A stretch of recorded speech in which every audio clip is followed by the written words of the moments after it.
दोस्तों, स्वागत है आपका फिर से 52 क्लासेज में।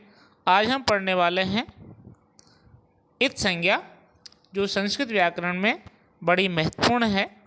इस संज्ञा का फल होता है लोप करना। फल का तात्पर्य है कि जिस वर्ण की इत संज्ञा होगी, अर्थात संज्ञा अर्थात नाम, अर्थात जिस वर्ण का नाम इत हो गया उसका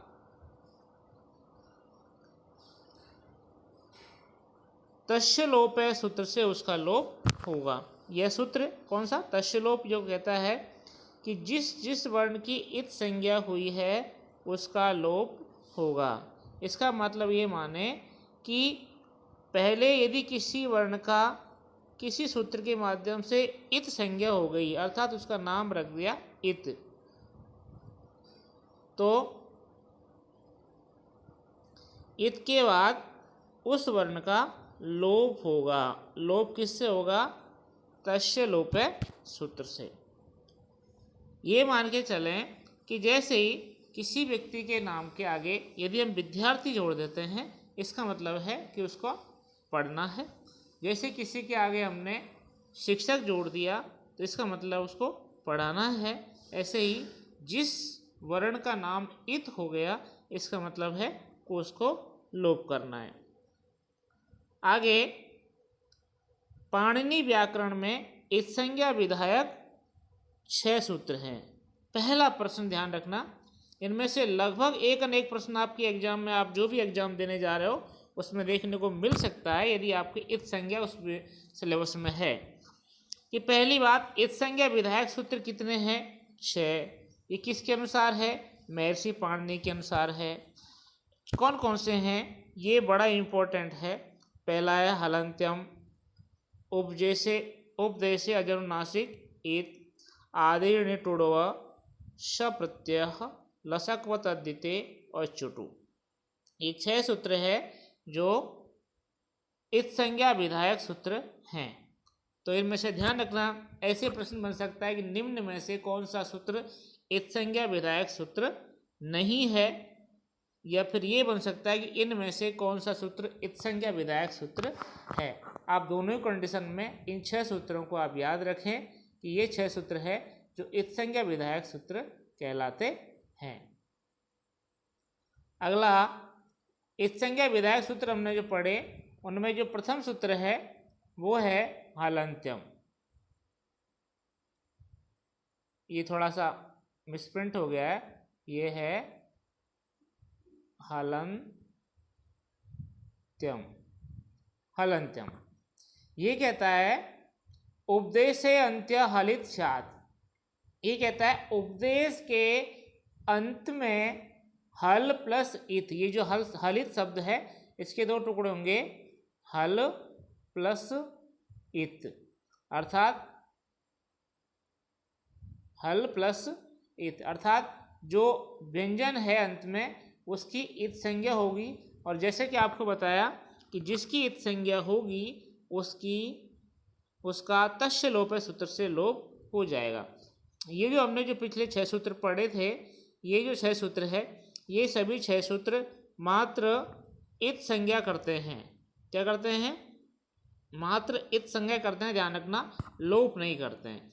यदि इनमें से ऐसा प्रश्न आ जाए कि जिसमें से हलंत्यम है, यह सूत्र है, तो आपको वहाँ पर इत संज्ञा विधायक, लोप, आगम ऐसे कुछ भी आ सकता है। तो ये ध्यान रखना, ये जो सूत्र है ये सिर्फ इत संज्ञा करते हैं, लोप है वो तस्य लोप करता है। अगला है इत संज्ञा विधायक सूत्र।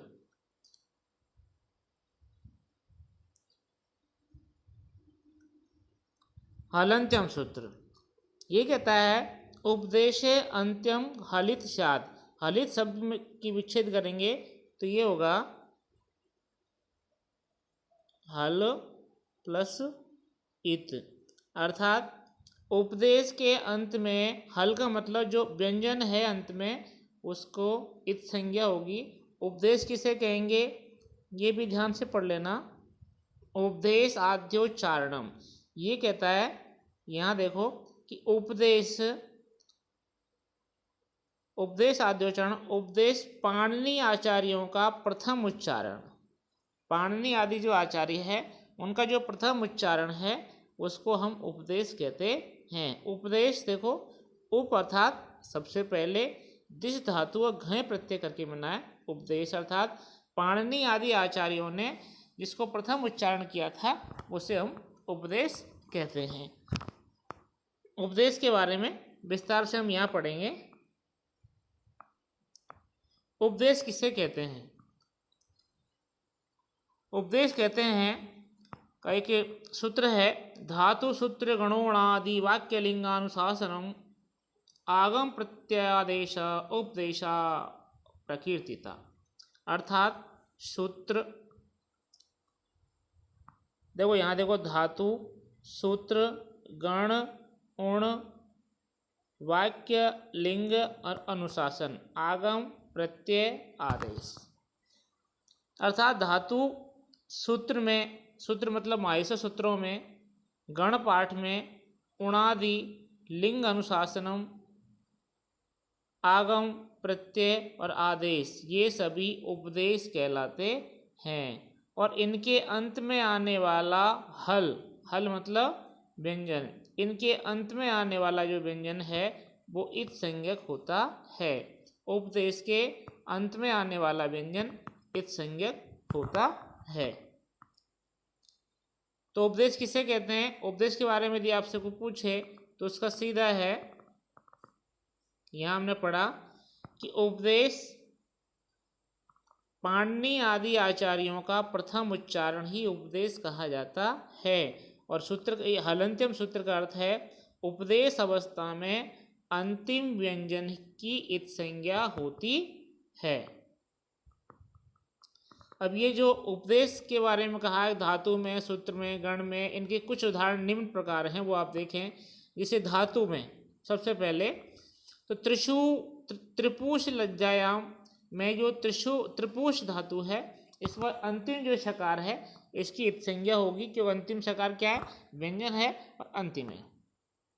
माहेश्वर सूत्रों में जो 14 माहेश्वर सूत्र है, उन 14 माहेश्वर सूत्रों का अंतिम जो वर्ण है वो हलंत है, जिसे उसका प्रथम सूत्र है आई ऊणा। तो आई ऊणे का जो पहला णे, अंतिम णे है, इसकी इत संज्ञा होगी। जैसे दूसरा सूत्र है रील रिका, तो रील रिका जो अंतिम क है उसकी इत संज्ञा होगी। ऐसे ही गण पाठ में देवट नदट, अब देवट और नदट जो अंतिम टे हैं, इन अंतिम टकार की इत संज्ञा किससे होगी? हलंत्यम से।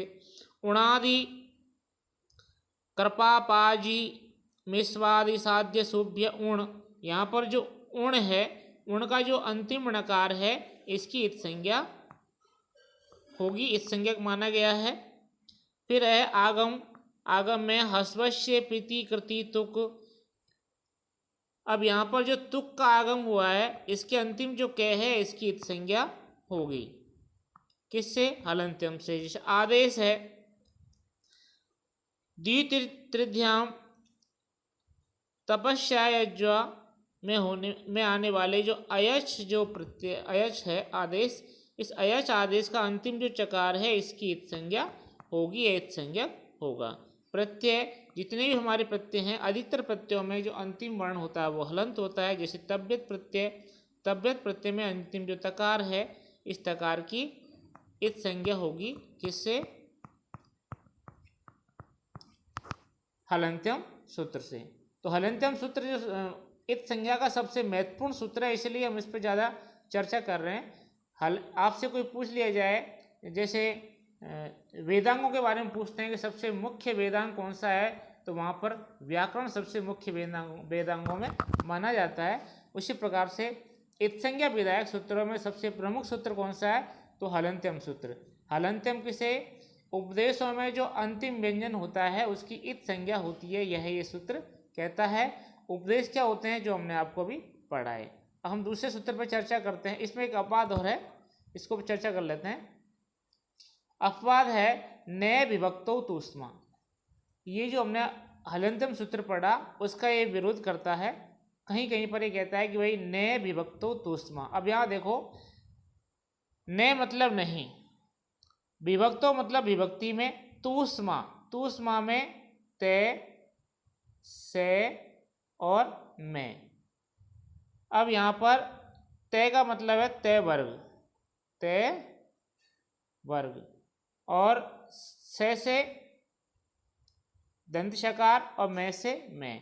ये सूत्र कहता है कि विभक्ति में स्थित यदि विभक्ति में काम आए तो ते वर्ग, ते थे दे थे ने, सकार और मकार की इस संज्ञा नहीं होती है। ध्यान रखना, ये मना करने वाला कि नहीं होती है।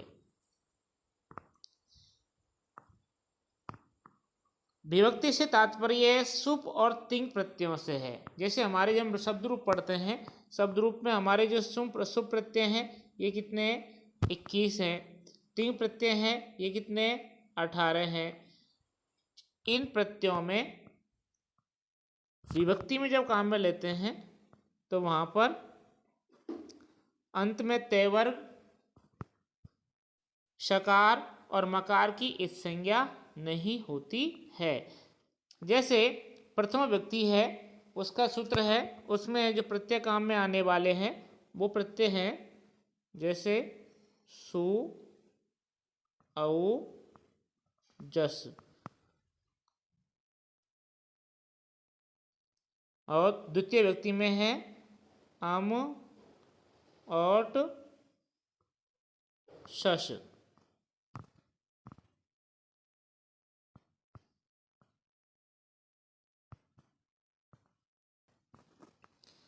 जैसे प्रथम व्यक्ति के सूत्र हैं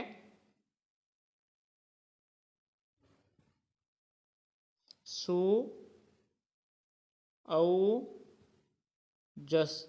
अब यहाँ पर अंतिम जो शकार है, इस शकार का अंतिम व्यंजन है तो इसलिए हलंत्यम से लोप होना चाहिए था, लेकिन नए विभक्तो तो उसमें कहता है कि अंतिम शकार का लोप नहीं होगा।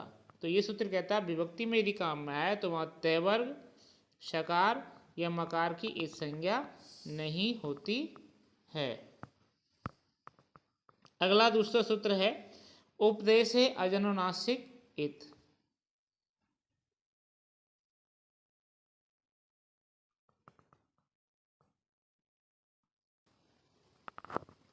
अगला सूत्र है उपदेशे अजनुनासिक इत।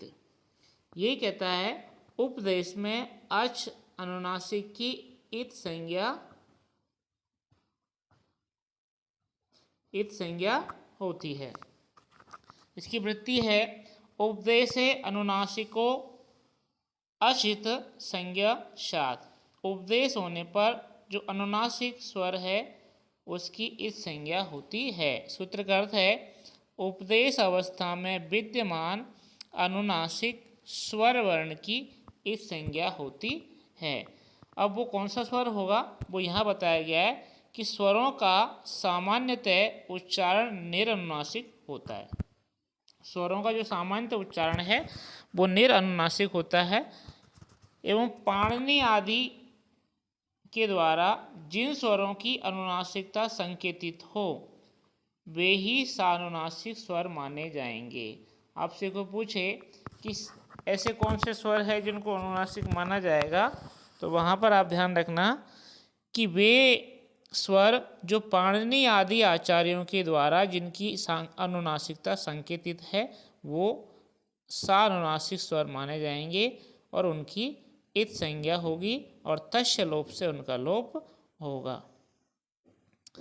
अगला है उदाहरणार्थ। जैसे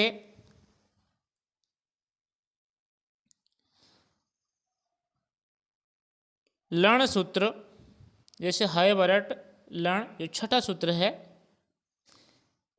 सूत्र में लकारोत्तरवर्ती लकार के बाद वाला ध्यान रखना। जैसे लण प्रत्यय सूत्र है, अब यहाँ पर जो ले है इसमें ले प्लस ए दो हैं तो यहाँ ऋणय को छोड़ा है। वैसे ऋणय सामान्यतः ऋणय हलंत वर्ण है, लेकिन यहाँ पर ले के बाद वाला जो ए है इसकी इत संज्ञा होगी। तो लकार के बाद वाले अकार की इस संज्ञा पाणिनि के द्वारा अनुनासिक माने जाने के कारण होती है। इसके फलस्वरूप हय वरट का रे। अब ये हय बरट का जो रे है, अंतिम टकार तो लोप है ही, तो हय बरट का जो सूत्र है इसका रे भी।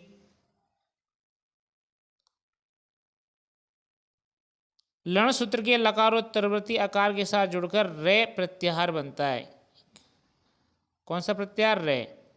अब रे में आप देखें क्या मिला हुआ है, एक तो ये रे और सामने ए, तो मिलके बन गया रे।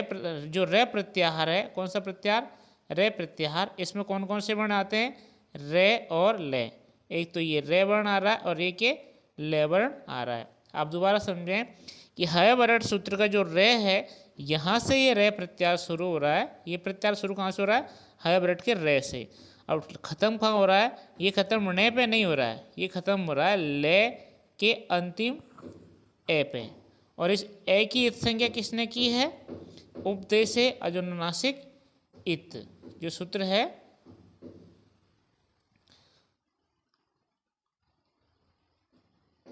ये उपदेशे अजोनुनासिक इत, इससे ये जो प्रत्याहार है हमारे सामने आया। कहने का तात्पर्य ये मान लें आप कि अधिकतर रूप में जो स्वरों की इत संज्ञा कर, व्यंजनों की इत संज्ञा करने वाला हलंत्यम सूत्र है, तो स्वरों की इत संज्ञा करने में अधिकतर रूप से ये उपदेशे अजोनुनासिक इत सूत्र काम में आता है।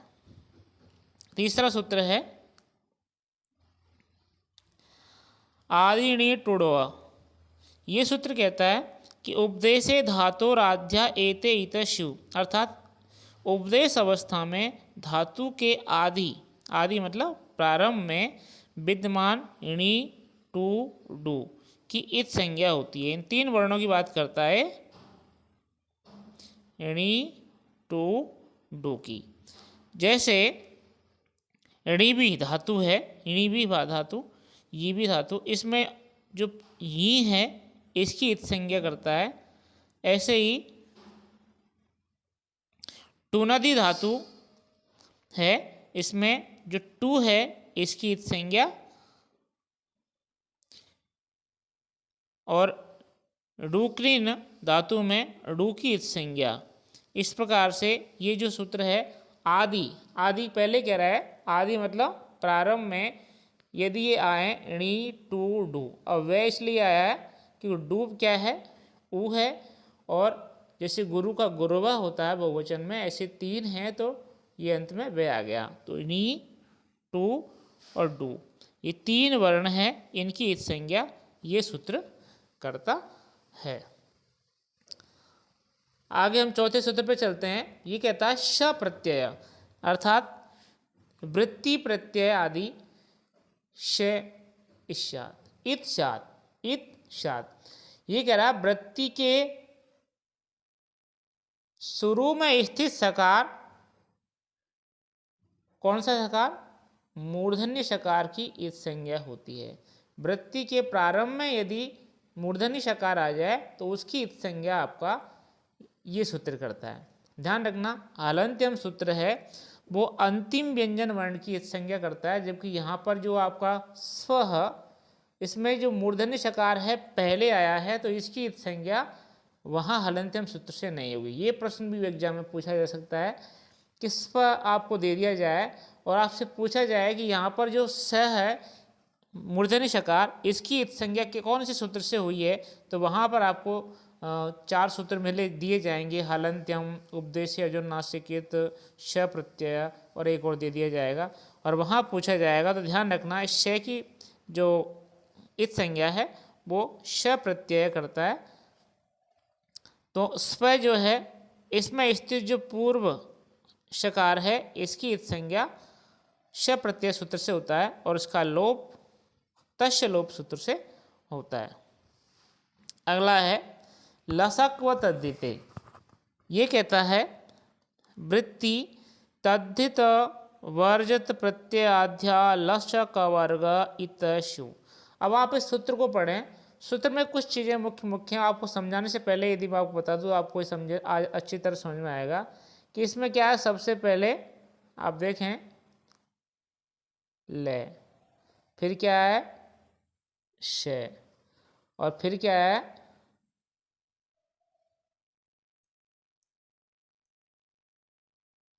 ले के बाद श और फिर है के, जो है के वर्ग। ये सूत्र कहता है लकार की, शकार की और के वर्ग की इस संज्ञा होती है। वो कब होती है, अब वो आप यहाँ पढ़ें कि प्रत्यय के आदि तद्धित भिन्न, ये कह रहा ना लसक व अतद्धित है। अतद्धित मतलब तद्धित नहीं होना चाहिए। तो तद्धित प्रत्यय से भिन्न और प्रत्यय के प्रारंभ में यदि हो तो वहाँ ल, श और क वर्ग, के अगर वर्ग में 5 अक्षर आएंगे के, खे, गे, घे, ण, तो ल तालव्य शकार और के वर्ग की इस संज्ञा होती है कब, यदि वो प्रत्यय के आदि में आए, मतलब प्रत्यय की शुरुआत में आए और तद्धित प्रत्यय नहीं होना चाहिए। अर्थात तद्धित प्रत्ययों के अलावा पहली कंडीशन ये है कि ये तद्धित प्रत्यय में काम नहीं करता। दूसरा, किसी भी प्रत्यय के प्रारंभ में ये जो ले, श और के वर्ग है ये प्रत्यय के प्रारंभ में आना चाहिए, अंत में आएगा तो ये लसक व तद्धित सूत्र काम नहीं करेगा। ल, श तथा क्या वर्ग की इस संज्ञा हो जाती है। अब जैसे ल्यप प्रत्यय है, ल्यप प्रत्यय में जो ले आया है प्रत्यय के शुरू में आया है, पहला नियम काम करता है। दूसरा कि ल्यप प्रत्यय है जो तद्धित प्रत्यय नहीं है, ये कृत प्रत्यय है, तो यहाँ पर जो शुरुआत में जो ले है इसका लोप हो जाता है। ऐसे ही जो शप प्रत्यय है, शप प्रत्यय की भी वही बात कि शप प्रत्यय तद्धित प्रत्यय है कि नहीं है, तो यहाँ जो श आया है वो प्रत्यय के प्रारंभ में आया है तो ठीक है, तो यहाँ पर भी शप प्रत्यय है उसका श का लोप हो जाएगा। अब जो कत्व प्रत्यय है, कत्व प्रत्यय भी क्या है, तद्धित प्रत्यय नहीं है। फिर के जो आया है वो प्रत्यय के प्रारंभ में आया है तो यहाँ पर भी के की इत संज्ञा हो जाती है। तो दोबारा देख लें कि इस सूत्र की पहली शर्त ये है कि तद्धित प्रत्यय के अलावा, मतलब तद्धित प्रत्यय नहीं होना चाहिए। दूसरा, जो ले, शे और के वर्ग है ये प्रत्यय के प्रारंभ में होना चाहिए, प्रत्यय की शुरुआत ही इनसे होनी चाहिए, तो फिर बाद में इन वर्णों की अच संज्ञा हो जाएगी। जैसा कि हमने यहाँ देखा, ल्यप प्रत्यय में ले प्रारंभ में आ रहा है, शप प्रत्यय में से प्रारंभ में आ रहा है और कत्व प्रत्यय का के प्रारंभ में आ रहा है, और ये तीनों ही प्रत्यय तद्धित प्रत्यय नहीं है। तो यहाँ पर शप ल्यप प्रत्यय का ले, शप प्रत्यय का श और कत्व प्रत्यय का के की संज्ञा होगी और तस्य लोप सूत्र से इनका लोप हो जाएगा। बार बार बता रहा हूँ, इत संज्ञा करने से किसी वर्ण का लोप नहीं होता है, इत संज्ञा करने से उसका लोप होने के लिए तस्य लोप सूत्र है वो उसका लोप करता है। जैसे कहते हैं ना, फांसी बुल जाने से फांसी नहीं होती है, फांसी देने वाला कोई जल्लाद अलग ही होता है। उसी प्रकार से इत संज्ञा विधायक ये सूत्र हैं, ये सूत्र मात्र इस संज्ञा करते हैं और तस्य लोप जो सूत्र, वो जो लोप जो सूत्र करता है वो है, दोबारा बता दूँ, तस्य लोप।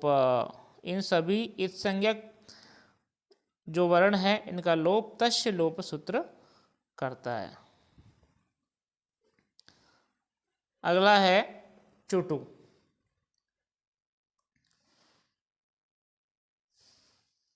चुटु कहता है कि आद्यौ चुटु इतोस्त, अर्थात प्रत्यय के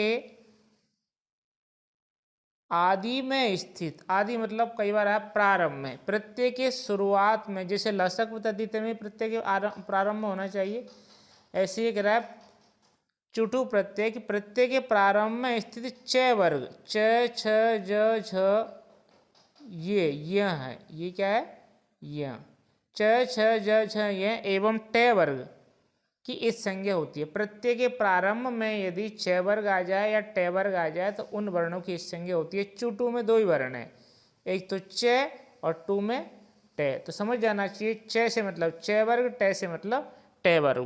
प्रत्यय के प्रारंभ में यदि च वर्ग और टे वर्ग के वर्ण आ जाएं तो उनकी इस संज्ञा चुटु सूत्र से होती है, च वर्ग और टे वर्ग। जैसे जस प्रत्यय में जय की संज्ञा हुई, अब जय कहाँ आ रहा है, प्रत्यय के प्रारंभ में आ रहा है और ये जय है जो च वर्ग का अक्षर है।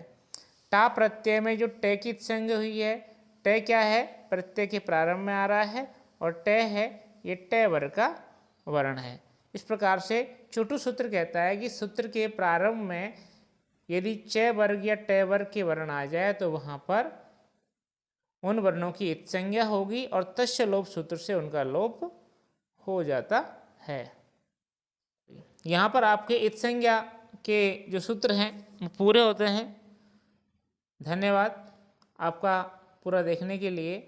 यदि आपको हमारा चैनल पसंद आया है, हमारा कंटेंट पसंद आया है तो इसको लाइक करें, शेयर करें और अपने मित्रों के साथ अधिक से अधिक पहुंचाएं, जिससे कि हमारी जो मेहनत है वो अधिक से अधिक बच्चों के लिए कारगर सिद्ध हो गई। धन्यवाद।